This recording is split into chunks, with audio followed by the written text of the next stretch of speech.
Today, we will be discussing the cost volumes profit CVP analysis for the case 1 and applying it to the financial performance of the EcoGroup Lighting Delivered. So by the end of these presentations, you will be understand how the CVP analysis helps the business determine their break-even points and the profitability.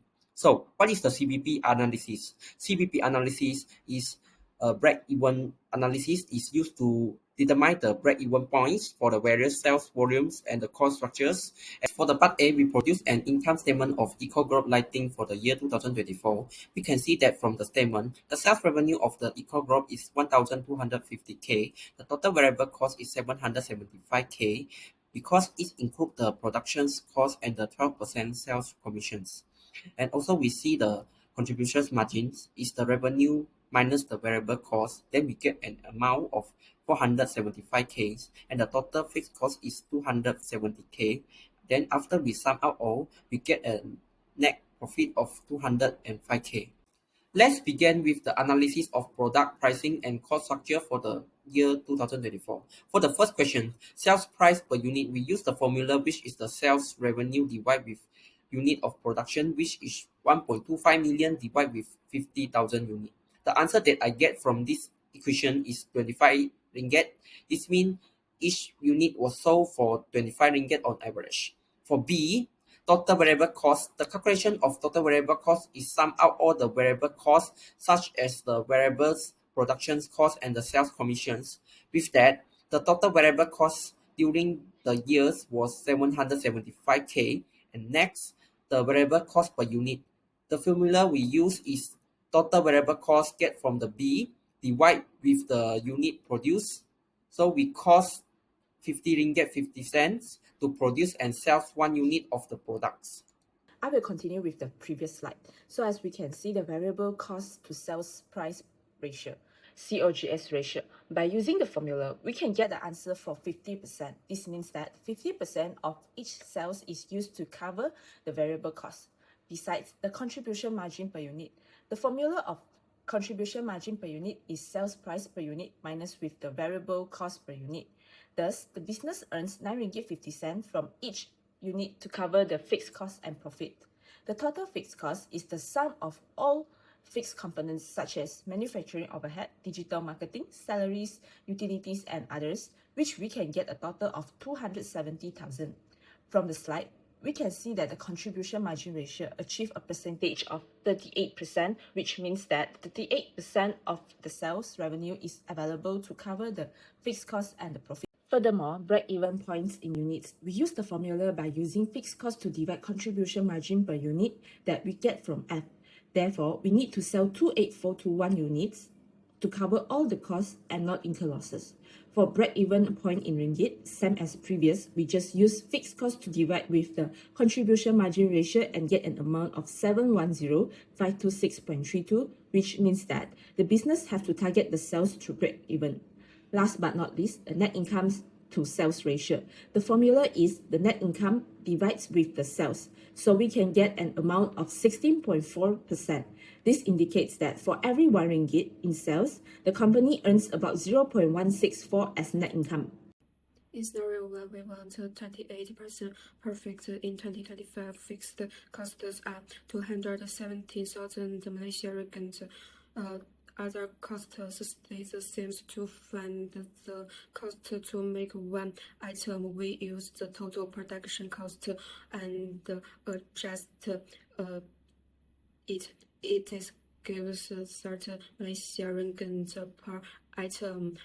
Then we work out the sales commission per item, which is 3 Malaysia ringgit. So total variable cost is 60 Malaysia ringgit for one item.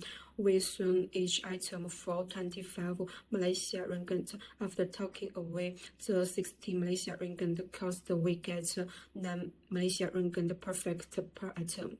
Now we find how many items we need to sell to get 28% profit from sales. Each item sells for 25 Malaysia ringgit and we earn 9 Malaysia ringgit from each.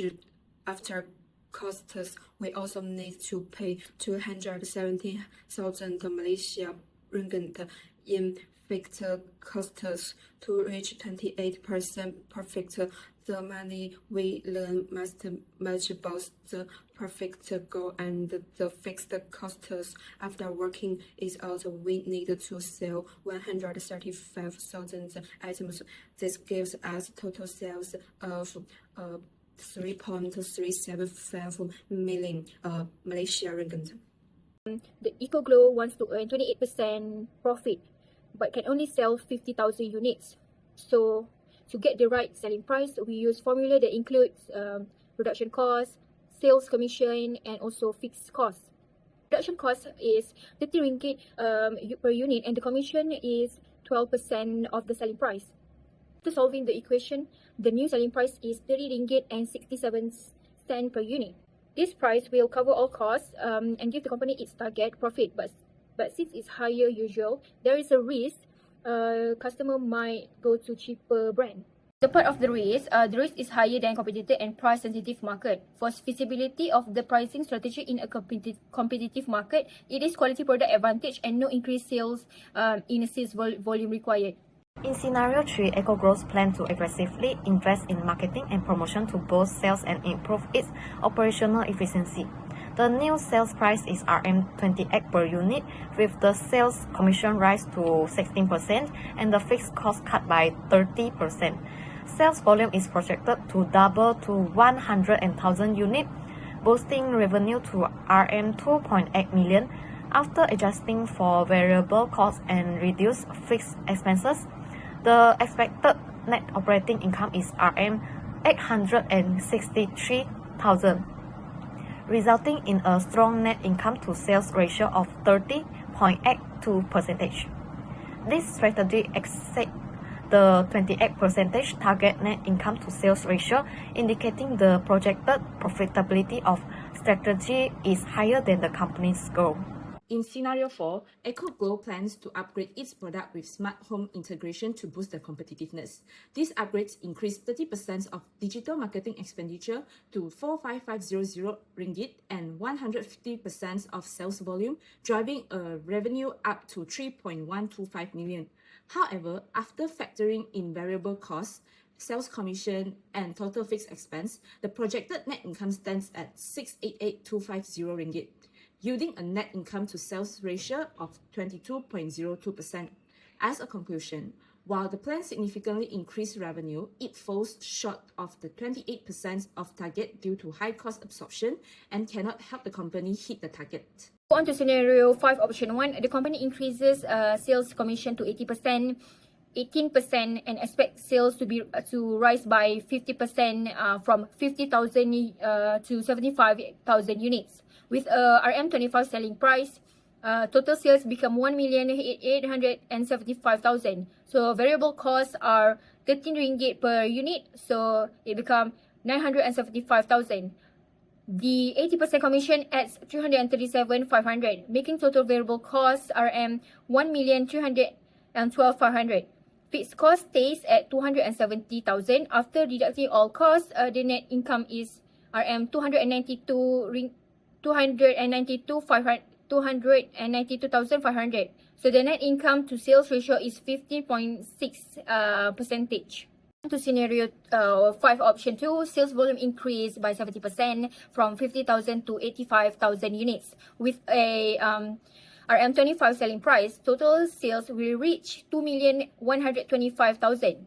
So the variable costs are stay 13 ringgit per unit, so totaling 1,105,000. So a 40% sales commission adds RM 85,000, making total variable cost 1,190,000. So fixed costs include 270,000 plus by 163,200 for new sales staff. So total up equal to 433,200. After all costs, net income is 501,800 with a strong net income to sales ratio of 23.6%. Option 2 is more cost effective and provide better control over expenses and operation, making it more strategic and sustainable choice for the company in the long term. For next year, we suggest a hybrid strategy to boost performance and market competitiveness. First, adopt Scenario 3 marketing expansion, raising the unit's price to RM28, investing in brand visibility and cutting fixed costs by 30%. This is expected to double sales and increase profitability. Second, implement Scenario 5 in-house sales model. By hiring full-time representatives with a low total commission rate, we gain a cost-effective, scalable solution projected to raise sales by 70%. Third, selective apply Scenario 4 product enhancements, but only if the market research shows strong demands and willingness to pay for it to justify the higher cost structure. Lastly, we avoid Scenario 2 approach, which is raising the unit's price without increased value or volume is risky in a competitive market. Without adding value, it reduces demands and failing to meet income goal. In these cell reflections, CVP analysis help me to break down the fixed and variable costs, which allow me to understand how each cost component contributes to the total expenses. In part A, I misunderstood that the variable cost to sales price ratios include a 12% sales commissions. If the sales commissions are calculated according to the correct ratios, the company will need to pay higher costs and the profit will greatly reduce. So for the part problem solvings, we will check each other parts when we face the mistakes. I remind my teammate to correct them properly. In the futures, I will use the CVP analysis format to help my companies evaluate the pricings, cost control, and the sales improvement, as well as make the informed decisions that make improve profitability and the risk management. Through the CVP analysis of EcoGlobe Lighting, I learned how cost, volume, and profit are interrelated. This relationship is crucial when making key business decisions. For the challenging part, I think estimating fixed costs and variable costs was challenging due to the limited information. Not only that, our group worked well by dividing calculation and analysis tasks. This helped us to relate the result to strategic business choice. Besides, we regularly share our findings throughout the project. This ensured that everyone stayed aligned and informed. In real business, I will use CVP analysis to see how pricing or cost changes affect the profits. This supports the smart decision making to stay competitive. Through CVP analysis, I learned how change in cost, sales volume, and pricing can significantly impact a company profitability, such as Scenario 3, although the commission increased to 16% from 12%, the financial leverage in this scenario double sales volume reduced 13 fixed costs and raising the net income to sales ratio above the 28% target. I think Scenario 5 is more insightful for me. It determines the profitability by comparing two different strategies, which is increasing external sales agent commission to 18 to boost 50 sales and replacing them with 8 in-house sales representatives earning monthly salary, which is 4 commission to boost 70 sales. We divide tasks by straight and double-check each other works to ensure a clear, accurate outcome, and I will use CVP Insight to guide smarter pricing and cost decision for better profit. So through CVP analysis of EcoGlow lighting, I learned that small changes in cost, price, or volume can greatly affect profit. And then actually, as separating fixed and variable costs help in decision making. So for the hardest part is Scenario 5 was the toughest for me due to commission structures, but teamwork and spreadsheet made it manageable. And then overall, I now see how CVP is useful in real business for pricing and budgeting decision.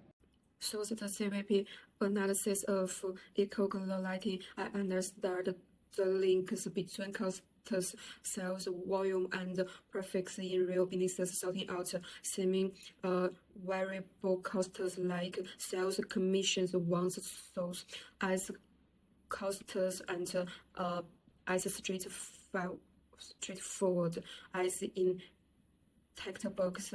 Analyzing different sales volumes, I saw that small changes, especially with high fixed cost, could shift from perfect to loss.